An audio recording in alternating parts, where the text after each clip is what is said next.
Astros going for the sweep of the Rangers tonight. We're talking 2 one-run ball games, though, 10-9 and then 4-3 yesterday. And here's Kyle Tucker. And if you're wondering, how are the Astros still hanging in there with all the injuries they've had, most notably Yordan Alvarez, because Kyle Tucker is tearing it up. Didn't get off to a great start. We have a tendency to, remember the early great starts. It wasn't great.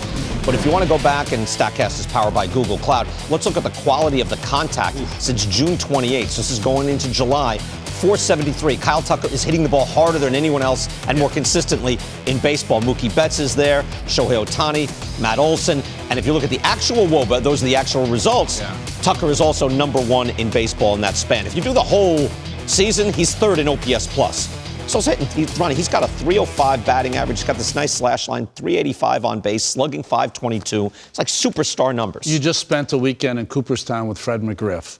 Fred McGriff was one of those players that his personality just always kept him under the radar. Kyle Tucker's the same kind of player. We don't talk enough about him. Numbers are similar. The 300 batting average, the good on base, the big time slugging at big spots. Yeah, and you think about left-handed hitters in that lineup, it's Yordan Alvarez, and that's another reason why he's sort of under the radar. But this guy has been one of the best left-handed hitters in all of baseball for a few years now. Yeah, we don't talk about his defense, which is elite. So Kyle Tucker is there, and they'll be adding 2 more tonight. Yordan Alvarez, one of the top sluggers. Again, remember the beginning of the year, Alvarez was like the top hitter, then Judge passed him. But Alvarez has been out since June 8th with an oblique. Jose Altuve has been out since July 3rd. Both are expected tonight. So the Rangers, facing the sweep, Astros can tie them up for first place, and the Astros can clinch head-to-head with the tiebreaker, and they get the 2 monsters back. Think about what they've had to go through. They've lost a bunch of pitching. They've lost 2 of the best players on their ball club, and they still hang in there. I mean, you got to give Dusty Baker a ton of credit. The fact that they're still in this thing, and they're probably going to overtake them, I believe.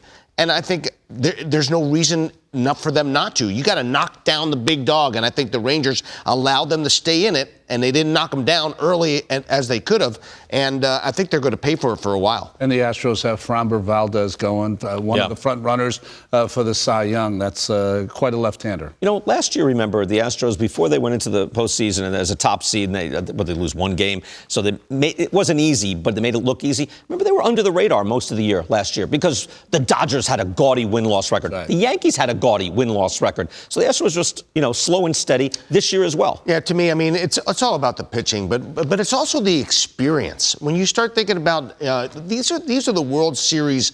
They won the World Series, and you think about the 2 differences between these clubs. Houston Astros, ton of experience in postseason play. They don't have that at the Texas Rangers. Corey Seager's really the only position Can I push back player. on that? Does that matter? It matters a ton. Does that matter this year? Absolutely that matters. This year. Ronnie, does that matter this year? It matters every year. Does that matter this year? It matters some, but it'll be the first time they go without a Garrett Cole, without a Justin Verlander, without a Zach Greinke, without that kind of starter.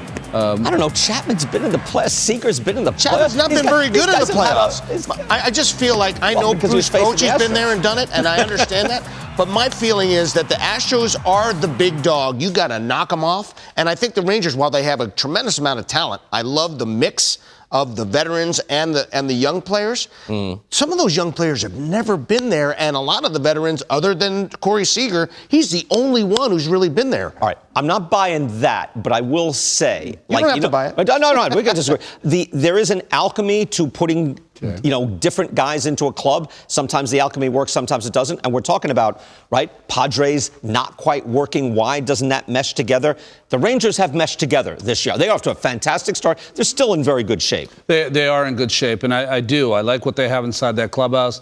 I love their manager always. I think that the important part for them is that when they were at their best, yes, they were crushing it with it seemed like they were scoring 10 runs a game, but they were getting that really good quality start night in and night out. That's gone away a little bit in the last couple of weeks. Yeah, I expected them to regress pretty much right away. It didn't quite happen, but now the Astros again on the verge of catching.